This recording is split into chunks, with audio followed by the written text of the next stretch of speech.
Dan ternyata sejak tahun 2019 para kadewatan di Bali itu sudah memerintahkan dan sudah memberi tahu sebelumnya. Kemudian waktu itu kami diperintah atau didhawuhi ikut serta dalam upacara agung, namanya upacara agung Pangurip Bumi di Bali tahun 2019 akhir. Itu sudah mulai dipersiapkan hingga 2020 awal. Dan upacara agung Pangurip Bumi itu tujuannya apa? Ya tujuannya untuk ngurip-urip bumi, karena bumi ini seperti sudah sekarat. Bumi ini seperti setengah hidup setengah mati.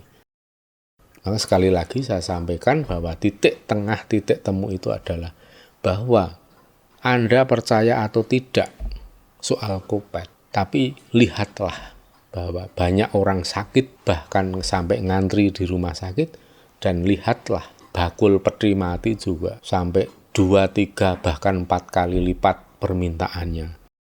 Inilah yang saya sebut bahwa alam semesta ini sedang bersih-bersih diri. Planet bumi ini sedang mengeluarkan residunya. Kemudian tahun 2014 itu Eyang Dalang Panjang Mas, Ki Ageng Mangir, Dalang Soponyono, para leluhur semua itu menyampaikan bahwa ini negaranya iki wis sumende, ya. Ini negaranya udah sumende. Dan ini fase zamannya sedang resik-resik. Artinya bumi ini sedang melakukan bersih-bersih diri. Jadi ibaratnya itu menguras bak mandi.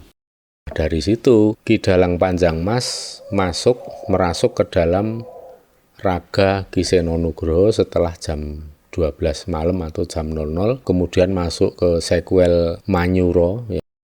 Seperti dimunculkan, ditampakkan ini loh orang-orang yang kotor, yang jahat, yang buruk itu semua kayak ditelanjangi oleh kekuatan alam, dan mereka nggak bisa mengelak.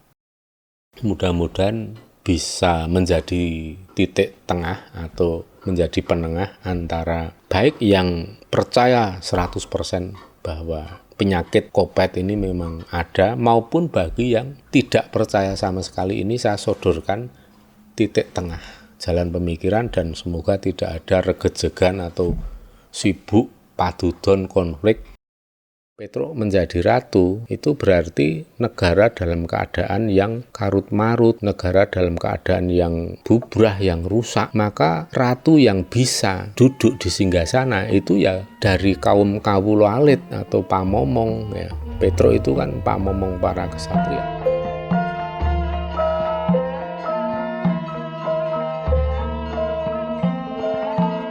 Sedulur-sedulur pemirsa YouTube Surya KKS yang budiman di seluruh Nusantara, bahkan dimanapun Anda berada, jumpa lagi. Salam sejahtera, salam kebajikan, salam karaharjan, Om Swastiastu, Namo Buddhaya.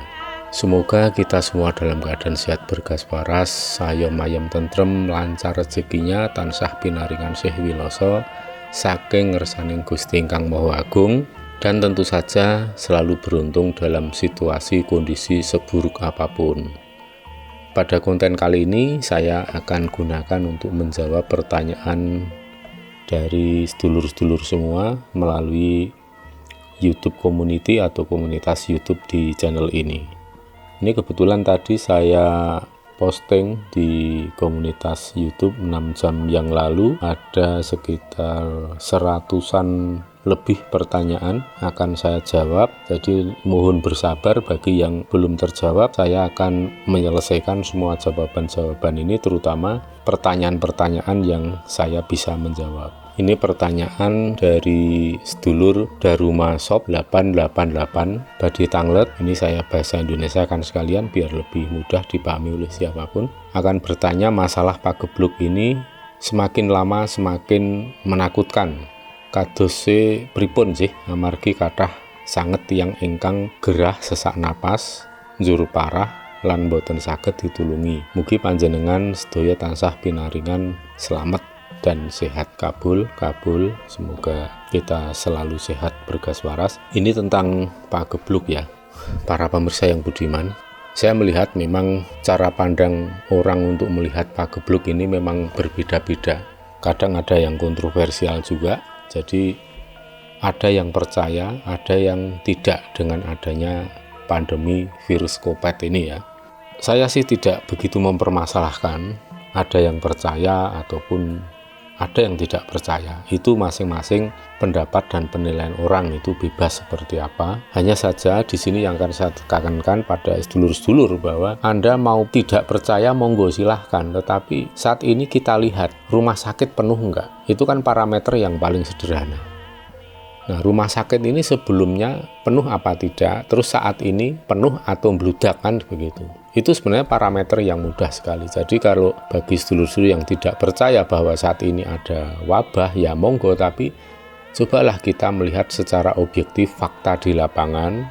Pergilah ke rumah sakit, tanyakan di sana ada bed atau tempat yang kosong enggak. Kalau menurut informasi yang kemarin saya peroleh dari rekan-rekan yang terpapar kemudian keluarganya harus diopname, harus dibawa ke rumah sakit, bahkan mereka cerita ada yang sampai ngantri itu 40 orang, ada yang ngantri 20 orang. Itu tiap rumah sakit berbeda-beda antriannya, tergantung daya tampung dan jumlah pasien yang sedang dirawat. Itu artinya kan orang yang sakit, yang sudah mendesak sekali, terpaksa harus menunggu antrian. Nah ini kan kasihan sekali ya keadaan seperti ini, ya kasihan semua, kasihan pasien maupun pihak medis, para medis, semua tenaga medis yang ada di rumah sakit maupun yang di luar rumah sakit ya. Dari mulai supir ambulan, saya melihat setiap beberapa menit ya, kadang 15 menit, 20 menit itu sering sekali terdengar sirine atau suara ambulan yang meraung-raung. Nah, di sini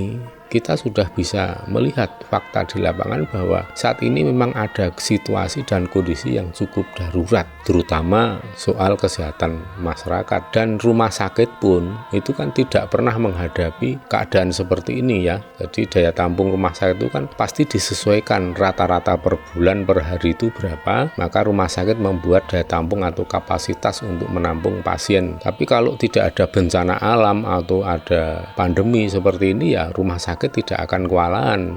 Ini hanya terjadi pada saat ada suatu bencana alam, misalnya gunung meletus, gempa bumi, dan kali ini rumah sakit meludak karena memang ada banyak orang yang sakit. Jadi itu ada yang harus dilihat. Perkara itu Anda tidak percaya ini karena COVID atau karena apa, monggo, tidak masalah. Tapi kita lihat fakta di lapangan. Maka saran saya, baik yang tidak percaya, apalagi yang percaya, marilah kita tetap melaksanakan yang namanya protokol kesehatan secara ketat dan disiplin. Apalagi sekarang ini tingkat penularan penyakit itu memang cepat sekali ya. Itu kalau saya melihat itu di sekitar tetangga sekitar ini, dulu tahun 2020 ada pandemi di tahap awal atau pertama dulu, tidak separah ini. Bahkan di kelurahan itu hanya ada 1 atau 2 aja yang terjangkit atau terpapar. Tapi untuk saat ini ya luar biasa sekali. Dalam satu RW itu udah puluhan orang ya. Bahkan banyak tidak jauh dari rumah ini pun banyak yang terpapar. Dan ini saya akui memang tingkat penyebaran dan penularannya luar biasa. Maka saya minta juga sedulur-sedulur dimanapun berada jangan menyepelekan. Tentu yang menyepelekan itu yang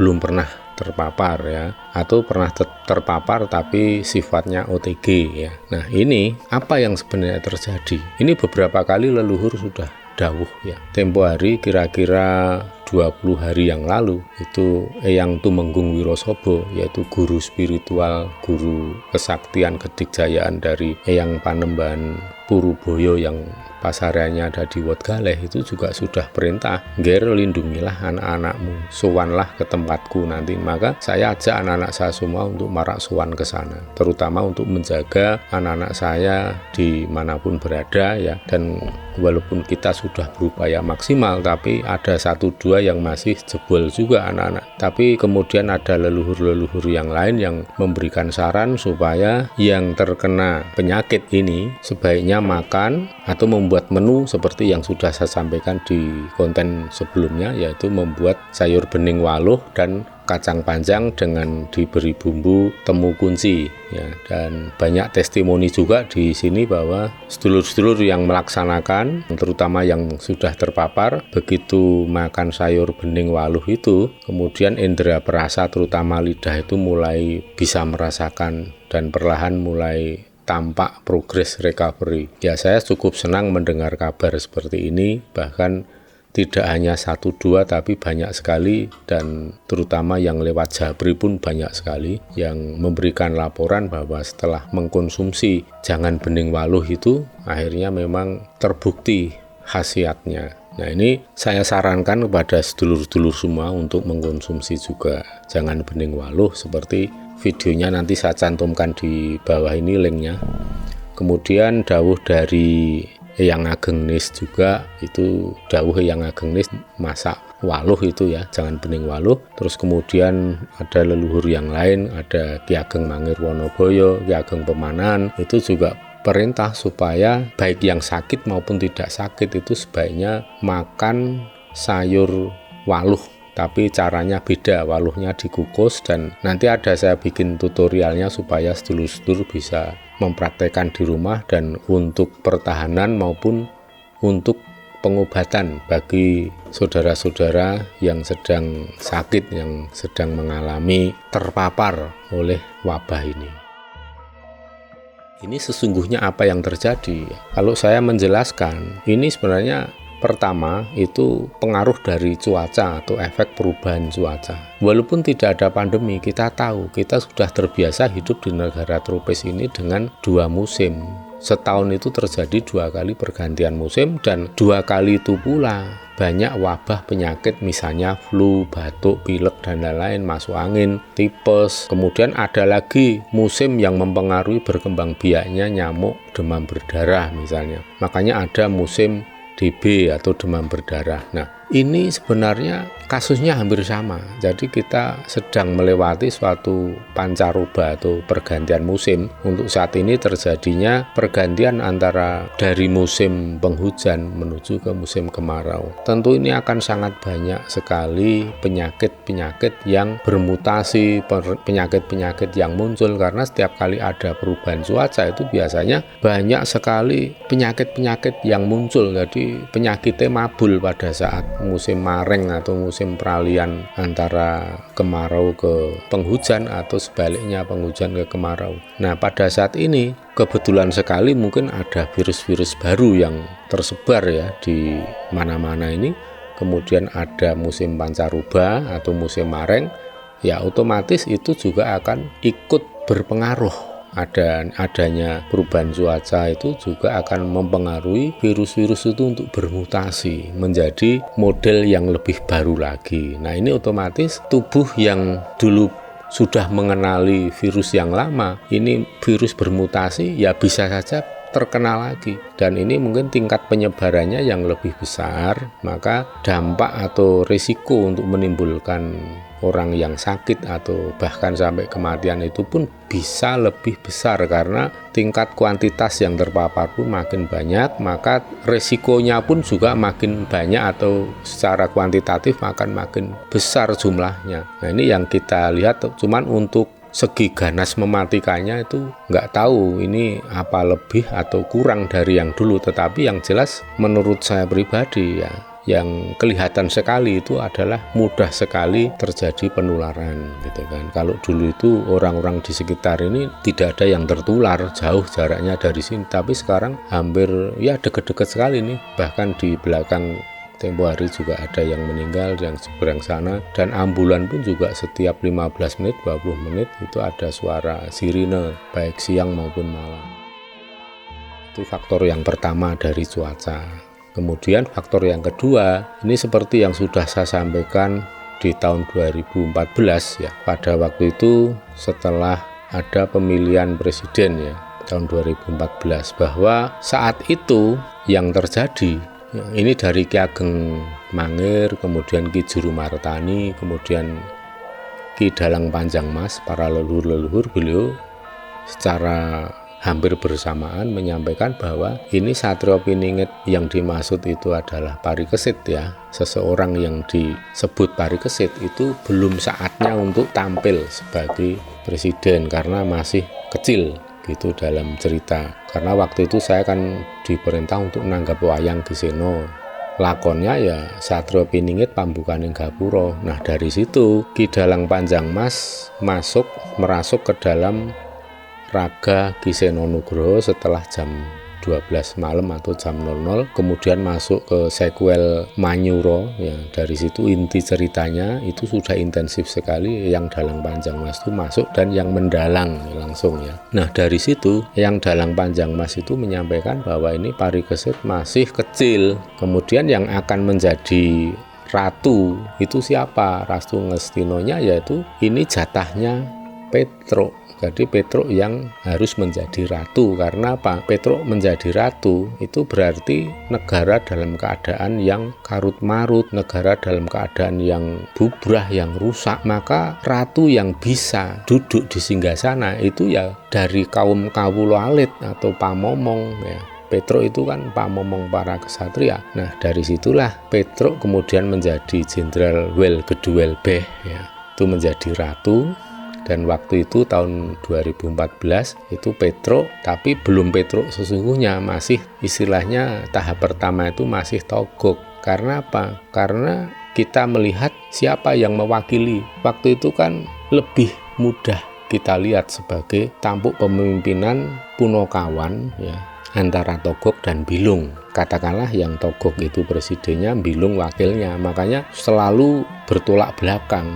Presidennya itu programnya atau mengajak jalan ke utara, katakanlah begitu. Tapi selalu si Bilungnya itu berjalan berlawanan arah, selalu kontroversial. Bahkan sampai sekarang si Bilung itu juga masih selalu kontroversial, seringkali ngisruh Petruk. Nah ini yang tahap kedua kan ini sudah benar-benar menjadi Petruk yang menjadi ratu. Tapi itu hanya indikator bahwa negara dalam keadaan yang memang sudah bubrah itu yang kuat untuk menjadi ratu itu ya hanya Jenderal Wel Geduwel Beh atau Petruk.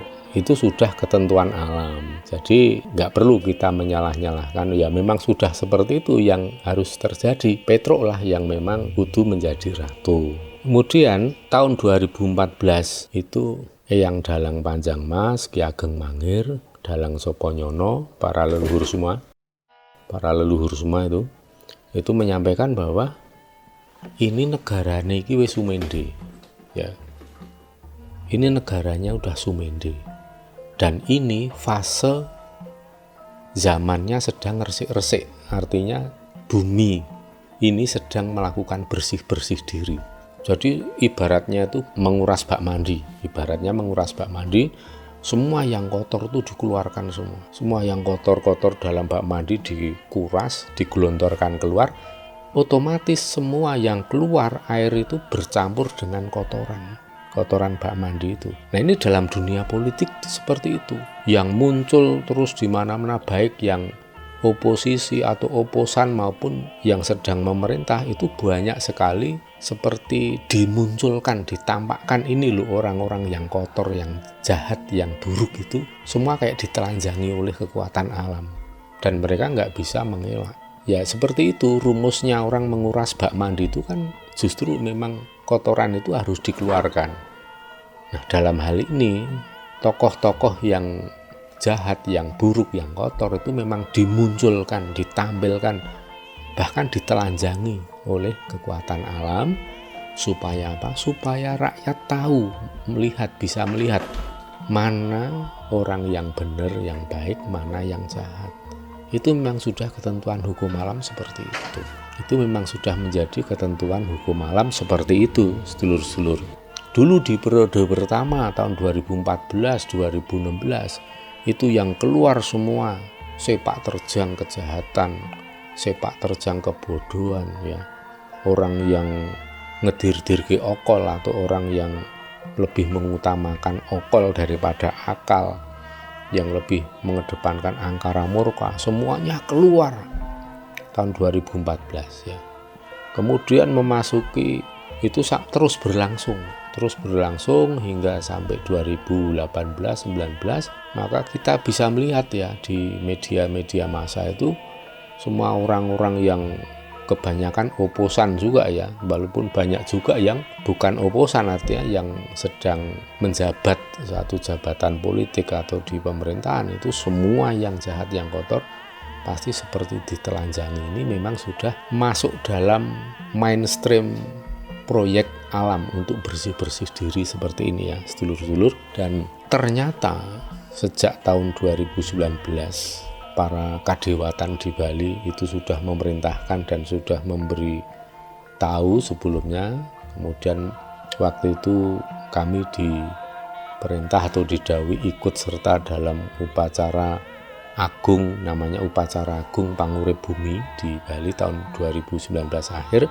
Itu sudah mulai dipersiapkan hingga 2020 awal. Dan upacara agung Pangurip Bumi itu tujuannya apa? Ya tujuannya untuk ngurip-urip bumi, karena bumi ini seperti sudah sekarat. Bumi ini seperti setengah hidup setengah mati. Nah itulah kemudian ada upacara agung Pangurip Bumi. Itu doa dari sedulur-sedulur semeton di Bali untuk keselamatan bukan hanya warga di Bali maupun Nusantara, tetapi keselamatan untuk warga penduduk planet bumi ini.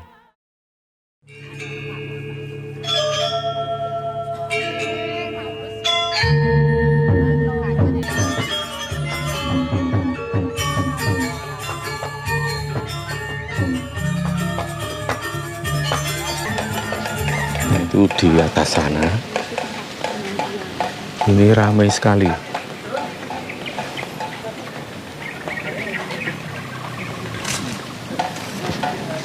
Ramai sekali ternyata di sini memang sedang acara besar.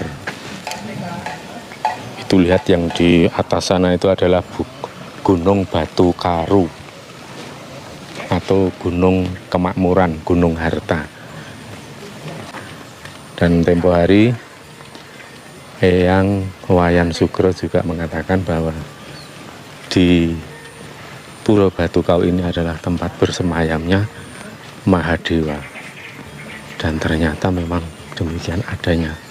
Jawa di mana? Saya di Jogja. Jogja. Iya, dari Jogja. Dulu kalau nggak salah Jawa.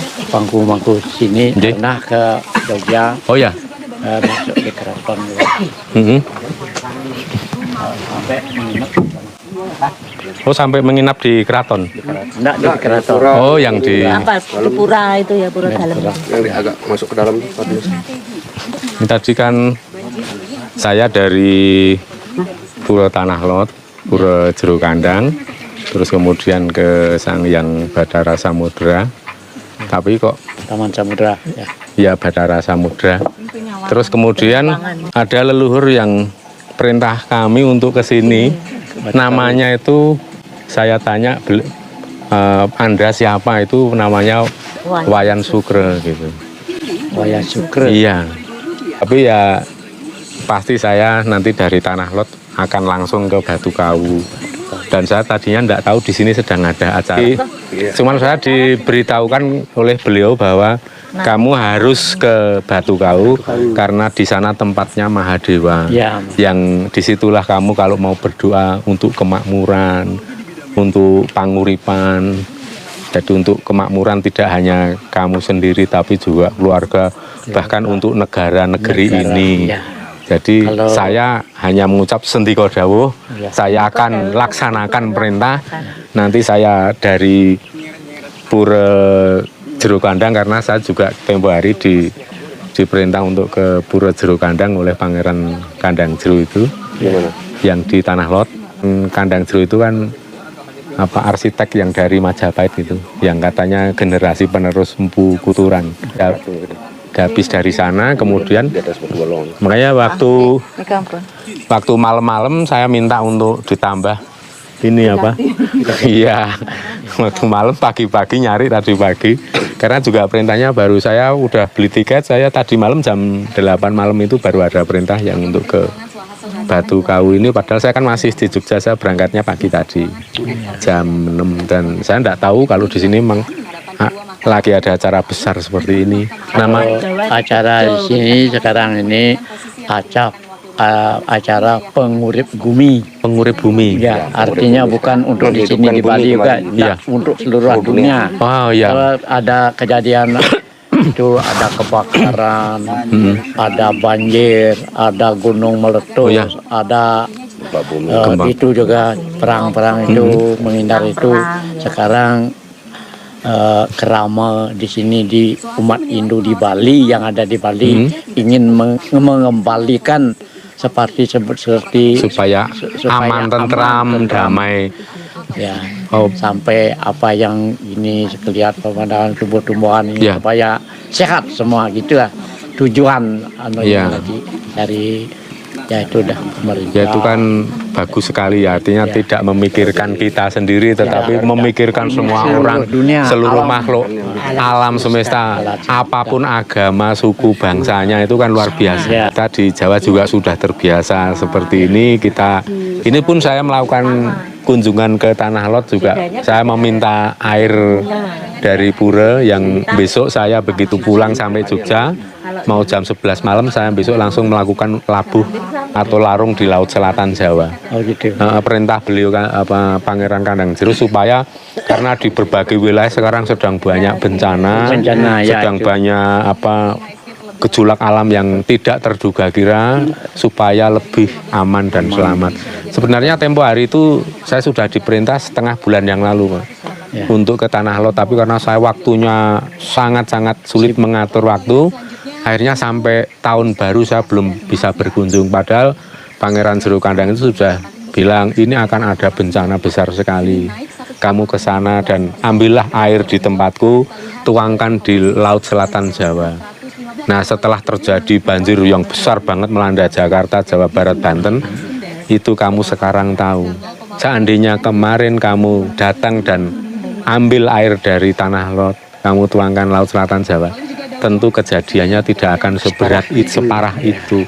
Makanya ini yang perintah lagi kedua, tidak boleh menawar lagi. Saya siap, saya segera untuk datang. Ya. Kalau Tanah Lot kan Iya. ada kaitan juga sama sini. Nah itu dia. Menyatu. Kalau Ya. Tanah Lot sama Batu Kawu menyatu. Nah itu Pak, jadi saya itu tadinya penuh teka-teki kenapa saya diperintah ke Tanah Lot dan dari Tanah Lot kok nyambung di sini, saya rasanya ada kok ingin sekali ke Batu Kawu, ingin sekali, tapi aduh waktunya gimana nanti. Saya ngitung waktu lagi, saya sudah terlanjur beli tiket untuk pulang Selasa sore, Selasa malam. Saya masih ragu-ragu begitu, rawuh lah datang itu yang Wayan Sugro supaya saya harus kemari secepatnya. Pak Mangku Kelenggan, tahu Kelenggan ya? Kalau sini apa Kelinggihan. Kelinggihan, Kelinggihan. Persis sama waktu kita di Pucak Mangu. Di sana Pak Mangku juga Kelinggihan. Waktu itu di sana ada banyak warga yang sembahyang, itu malah ditegur, itu kamu lihat ini, saudara-saudaramu dari Jawa sudah melakukan nawasanga, sudah ke 9 Satkayangan, apa kalian sudah melakukan semua? Ini dari Jawa jauh loh, kamu juga harus melakukan. Nah, habis itu nunjuk saya, nanti setelah dari sini pergilah ke Semeru untuk menyempurnakan. Nah, pas di sini Bapak juga perintah ke saya untuk melanjutkan ke Semeru. Nah, saya waktu itu baru di perjalanan pulang, Pangeran Jeru Kandang minta saya mau berapa hari istirahat di rumah. Gitu. Saya minta waktu 1 minggu, ternyata enggak boleh, kelamaan. Jadi saya akhirnya 3 hari istirahat di rumah, saya langsung lanjutkan untuk ke Semeru. Dan saat di sana ternyata ditunjukkan bahwa di sana itu ada misalnya dewanya para dewa. Kita benar-benar ketemu Sang Hyang Pasupati. Kalau orang sana bilang menyebutnya Mbah Semeru. Ya, pantasan di sini juga ada yang namanya Pura Mandaragiri. Ya, Mandaragiri, bahkan kalau ngambil air sucinya diambil dari Danau Ranukumbolo yang naik ke Semeru 6 kilo dari Ranupane naik terus, nanti ada Ranukumbolo, air suci di situ, danaunya bersih. Wong pendaki gunung juga ndak boleh menyentuh langsung, harus jarak 1-2 meter pakai ini alat. Ini kaki nggak boleh masuk. Memang air suci. Itu airnya dari situ bisa untuk diambil untuk ke upacara yang sedulur-sedulur dari Bali banyak yang melakukan upacara di sana, kemudian ngambil air itu di upacara di Mandalagiri. Nah, jadi nyambung saya kalau nggak ada yang nuntun para leluhur itu ya saya nggak tahu menau kami kenapa disuruh ke sini. Nah ini juga yang bikin kami terkejut, kok pas sekali timingnya ya, momentumnya ini pas dengan upacara yang besar ya ini. 500 tahun sekali. Ini berapa tahun sekali nih Pak? Ini 26 tahun. Ini 26 tahun sekali. 26 tahun sekali. Kalau saya yang orang Jogja kesini pas masih dalam waktu saat-saat itu kan saya merasa beruntung banget. Kalau nggak ada yang nonton begitu kan, wah ya susah ini.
Dan ternyata apa? Setelah itu memang ada pagebluk seperti sampai hari ini yang belum selesai, dan ini makin seru pagebluknya atau pandeminya saat ini makin seru.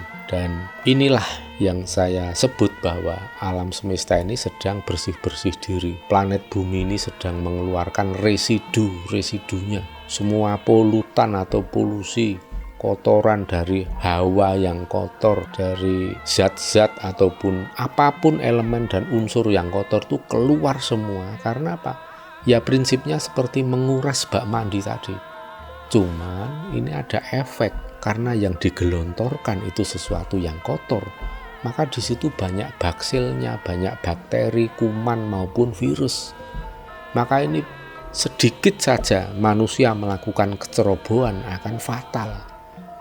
Ya mungkin virus-virus ini juga akibat kecerobohan orang, entah itu sengaja atau tidak. Tetapi siapa yang bermain api, yang main-main, akibatnya fatal. Ya, wong tidak main-main saja, tidak bermain api aja, tidak ceroboh saja, hati-hati, itu bisa fatal sekali. Apalagi kalau memang mau coba-coba merekayasa. Nah, pasti akibatnya di luar kendali dan di luar yang dibayangkan. Kalau memang ada yang memakai teori konspirasi, ya ini saya yakin orang yang melakukan ini pun pasti akan menderita kerugian sendiri, akan hancur sendiri. Karena hukum alam saat ini sangat adil, nggak bisa main-main sedulur-sedulur. Nah ini yang jelas saya sebut ini sebagai planet bumi, alam semesta ini sedang melakukan bersih-bersih diri. Lah kenapa kok harus bersih-bersih diri? Ya karena akan mulai yang namanya zaman baru, yang akan ditandai dengan lahirnya calon Ratu Adil. Tapi semua kan harus ditata dulu supaya kehidupan di planet bumi ini diriset. Jadi yang diriset nanti bukan Nusantara saja, tetapi dunia ini juga diriset. Yang diriset apa? Ya dari pola pikirnya terlebih dahulu. Pola pikir itulah, karena pola pikir itu akan menentukan segalanya. Pola pikir akan menentukan tindakan dan rencana. Maka kalau pola pikirnya sudah kacau balau, pasti tindakannya pun juga sama akan kacau. Jadi inilah suatu perubahan yang luar biasa. Dan kalau saya melihat ini semua yang kotor keluar semua, dan ini mengakibatkan banyak sekali ragam penyakit. Dan yang paling mudah menyebar, paling mudah untuk melakukan mutasi ya virus, jenisnya seperti itu, walaupun tidak semua virus. Dan nanti ya kalau saya lihat seperti yang saya sampaikan di konten terdahulu tahun 2020 akhir, bahwa pandemi ini nanti ya endingnya itu nanti orang akan makin terbiasa, makin akrab, makin berdamai dengan penyakit. Dan nanti masing-masing orang akan ya mungkin seperti tertimpa atau mengalami sakit seperti ini, dan kemudian terjadilah herd immunity. Jadi masing-masing orang akan memiliki kekebalan tubuh, daya imunitas yang tinggi, karena memang sudah mengenali penyakit itu, karena pernah masuk ke dalam tubuh. Ya walaupun tidak mengakibatkan sesuatu yang berat atau yang fatal, tetapi paling tidak tubuh kalau sudah pernah terserempet saja akan sudah mengalami bahwa oh ini yang seperti ini musuh yang harus dibasmi.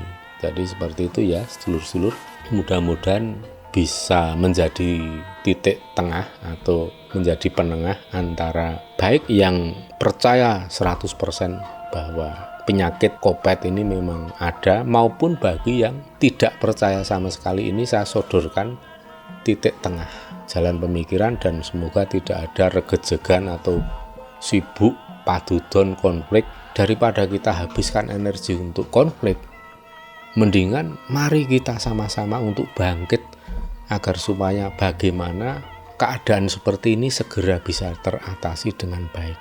Nah, sekali lagi saya sampaikan bahwa titik tengah, titik temu itu adalah bahwa Anda percaya atau tidak soal COVID, tapi lihatlah bahwa banyak orang sakit, bahkan sampai ngantri di rumah sakit, dan lihatlah bakul peti mati juga sampai 2, 3, bahkan 4 kali lipat permintaannya. Di rumah sakit juga sudah penuh. Ini sebagai bukti yang lebih dari cukup. Cukup kita melihat saja bahwa saat ini banyak orang sakit, maka berhati-hatilah, jangan pernah menyepelekan. Terus kemudian ini sedulur dari Mojokerto ya, ini Pak Siswo Rusianto. Beliau menanyakan Ki Sabdo bagaimana hidup dengan Eyang Surakso Suloyo. Beliau tinggal satu rumah atau bagaimana ngeramut caranipun. Nah, ini yang ditanyakan mengenai konten saya yang terdahulu yang mengenai leluhur Eyang Surakso Suloyo, yaitu